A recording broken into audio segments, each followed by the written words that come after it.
Mga kababayan ko, naririto ako muli upang tuparin ang ating katungkulan at magbigay ng ulat sa inyo tungkol sa estado ng ating bansa at sa mga ginagawa ng inyong pamahalaan. 1 taon na ang nakalipas mula noong huli akong tumayo rito upang ilantad ang katiwalian na nadiskubre namin sa mga flood control project. Gaya ng aking ipinangako sa inyo, nagsagawa tayo ng malawakan at malalimang imbestigasyon na walang pagkikiling kahit kanino man. Masusi nating sinuri at sinundan kung saan tayo itinuro ng ebidensya. Lahat ng kailangang gawin ay ginawa natin upang matuntun ang punot dulo. Mayroon ng mga unang nakasuhan at nakulong, mga kontratista, matataas na opisyal, pati na mga mambabatas. At dumating na tayo sa punto na ayon sa Ombudsman ay malapit na ang paghain ng patong-patong na kaso laban sa dating Speaker. Masakit man sa akin ito, ngunit kailangan nating gawin ang tama. Hindi ako pangulo ng aking pamilya. Hindi ako pangulo ng aking kaibigan.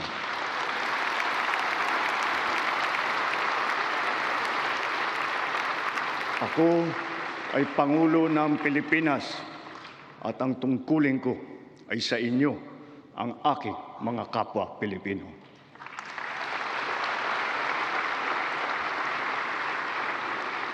Kaakibat ng mga naisampang mga kaso, tiniyak ng inyong pamahalaan na mababawi mula sa mga nagsabwatan ang nakuha nilang pera ng taong bayan.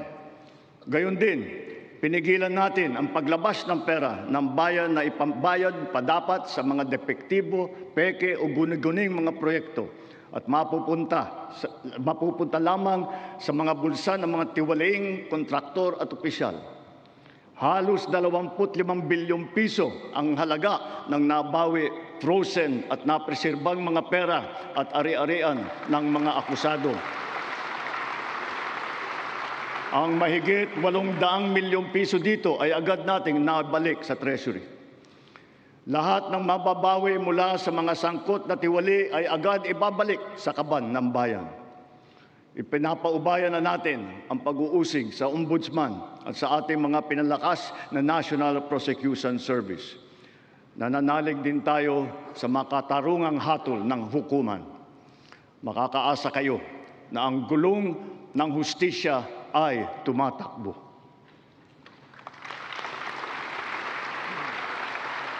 Sa kabila ng mga kaganapang ito, kailangan natin umusad tungo sa pagbabago. Nakatulong ang lahat ng mga ulat at hinaing ninyo sa isumbong na Pangulo. Ang inyong pagbabantay at pakikialam sa pamahalaan ay ang susi sa paglaban sa katiwalian. Ang reforma sa DPWH ay nagsimula na. Nagpasok tayo ng mga bagong graduate kasama ang mga tuwid at maasahang mga job order at contract of service. Bukod sa mga flood control project, lahat ng mga proyekto ay sinuri at tiniyak na talagang kinakailangan at maayos mula sa plano, presyo hanggang pagpapatupad. Para walang overpricing, sinigurado natin na ang mga materyales ay ayon sa presyo sa merkado. Bantay sarado ang bawat proyekto at ang nakalaang pondo sa Transparency Portal, Integrity Chain at katuwang na ang mga civil society organization. Mula nung tumama sa ating bansa ang epekto ng giyera sa gitnang silangan, nagdeklara tayo agad ng State of National Energy Emergency. Iisa ang ating misyon, uplift ang iahon ng ating nahihirapang mga mamamayan. Ang lahat ng mga ahensya ay inatasang magtipid at pagtuunan mabuti ang mga programa na mas mahalaga sa pagtugon sa mga epekto ng krisis. Ibinuhos natin ang pondo kung saan karapat-dapat at mas kinakailangan sa mga pangunahing serbisyong ramdam at tiyak na makakatulong sa ating mamamayan. Ang pera ng taong bayan na muntik mapunta sa bulsa ng mga tiwaling opisyal ay naisalba natin. At sa halip na magamit natin at sa halik ay nagamit natin sa mabuti at para sa tunay na kapakanan ng mamamayan. Ibinaba natin ang karagdagang halos 58 bilyong pisong pondo sa mga lokal na pamahalaan para mas mabilis at mas malawak ang paglingap sa taong bayan. Mataas ang tiwala at kumpiyansa natin sa mga lokal na pamahalaan. Ito ay paghahanda na rin para sa mas marami at mas malawak na serbisyo para sa kanilang mga nasasakupan. Nagsimula tayo doon sa mga direktang naapektuhan ng kaguluhan. Ang pagsaklolo sa ating mga kababayang OFW na naipit sa digmaan. Mahalagang misyon ito ng pamahalaan. Gayong lagpas 2.2 milyong Pilipino ay naghahanap buhay sa Middle East. Simula nung naputok ang gera, mahigit 12,000 kababayan natin ang ating naiuwi sa bansa na ligtas. Mahigit 140,000 OFW naman ang ating nabigyan ng sari-saring tulong sa gitna ng kaguluhan sa Middle East. Tulad ng pagkain, tulong pinansyal, pagpapagamot at masisilungan. Pag-uwi sa Pilipinas, sila ay ating tinulungan upang makapagsimula muli sa pagpahanap buhay sa pamamagitan ng Action Fund at OWA Kabuhayan Program.